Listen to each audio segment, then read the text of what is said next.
एक गांव में एक मजदूर रहा करता था जिसका नाम हरिराम था। उसके परिवार में कोई नहीं था। दिन भर अकेला मेहनत में लगा रहता था। दिल का बहुत ही दयालु और कर्मों का भी बहुत अच्छा था। मजदूर था इसलिए उसे उसका भोजन उसे मजदूरी के बाद ही मिलता था। आगे पीछे कोई ना था इसलिए वो इस आजीविका से संतुष्ट था। एक बार उसे एक छोटा सा बछड़ा मिल गया। उसने खुशी से उसे पाल लिया। उसने सोचा आज तक वो अकेला था, अब वो इस बछड़े को अपने बेटे के जैसे पालेगा। हरिराम का दिन उसके बछड़े से ही शुरू होता और उसी पर खत्म होता। वो रात दिन उसकी सेवा करता और उसी से अपने मन की बात करता। कुछ समय बाद बछड़ा बैल बन गया। उसकी जो सेवा हरिराम ने की थी उससे वो बहुत ही सुंदर और बलशाली बन गया था। गांव के सभी लोग हरिराम के बैल की ही बातें किया करते थे। किसानों के गांव में बैल की भरमार थी, पर हरिराम का बैल उन सबसे अलग था। दूर दूर से लोग उसे देखने आते थे। हर कोई हरिराम के बैल के बारे में बातें करता था। हरिराम भी अपने बैल से एक बेटे की तरह ही प्यार करता था। भले खुद भूखा सो जाए लेकिन उसे हमेशा भर पेट खिलाता था। एक दिन हरिराम के सपने में शिव का नंदी बैल आया। उसने उससे कहा कि हरिराम, तुम एक निस्वार्थ सेवक हो। तुमने खुद की तकलीफ को छोड़कर अपने बैल की सेवा की है, इसलिए मैं तुम्हारे बैल को बोलने की शक्ति दे रहा हूँ। इतना सुनते ही हरिराम जाग गया और अपने बैल के पास गया। उसने बैल को सहलाया और मुस्कुराया कि भला एक बैल बोल कैसे सकता है। तभी अचानक आवाज आई, बाबा, आपने मेरा ध्यान एक पुत्र की तरह रखा है। मैं आपका आभारी हूँ और आपके लिए कुछ करना चाहता हूँ। यह सुनकर हरिराम घबरा गया। उसने खुद को संभाला और तुरंत ही बैल को गले लगाया। उसी समय से वह अपने बैल को नंदी कहकर पुकारने लगा। दिन भर काम करके आता और नंदी से बातें करता।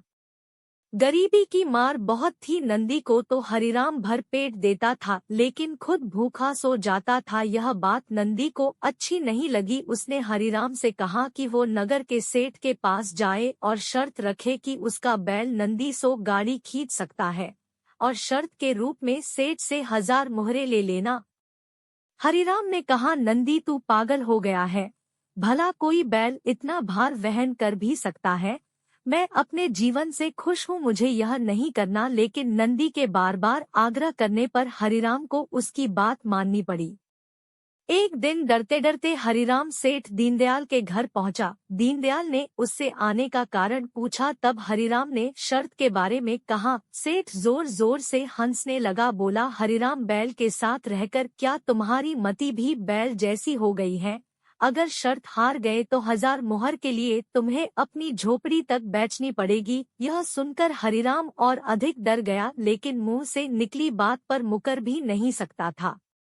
शर्त का दिन तय किया गया और सेठ दीनदयाल ने पूरे गांव में ढोल पिटवाकर इस प्रतियोगिता के बारे गांव वालों को खबर दी और सभी को यह अद्भुत नजारा देखने बुलाया। सभी खबर सुनने के बाद हरिराम का मजाक उड़ाने लगे और कहने लगे कि यह शर्त तो हरिराम ही हारेगा।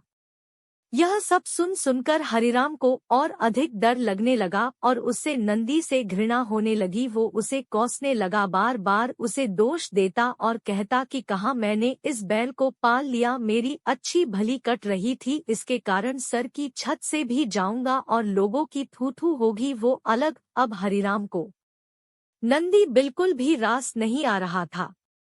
वह दिन आ गया जिस दिन प्रतियोगिता होनी थी। 100 माल से भरी गाड़ियों के आगे नंदी को जोता गया और गाड़ी पर खुद हरिराम बैठा। सभी गांव वाले यह नजारा देख हंस रहे थे और हरिराम को बुरा भला कह रहे थे। हरिराम ने नंदी से कहा, देख, तेरे कारण मुझे कितना सुनना पड़ रहा है।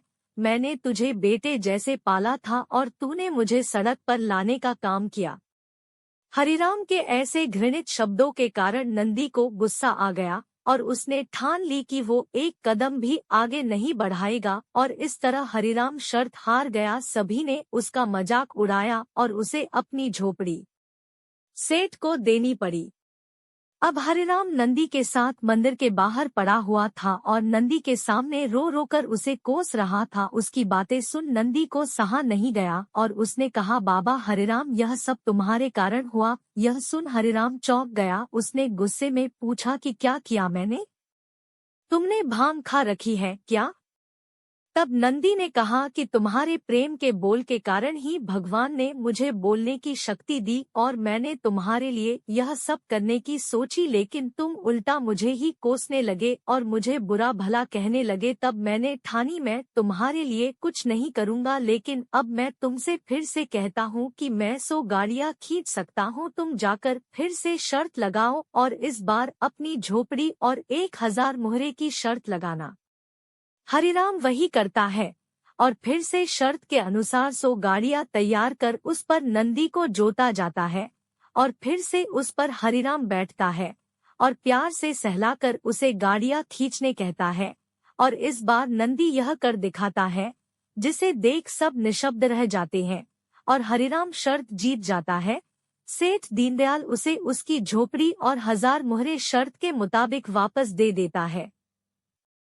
प्रेम के बोल कहानी से यही शिक्षा मिलती है कि जीवन में प्रेम से ही किसी को जीता जा सकता है।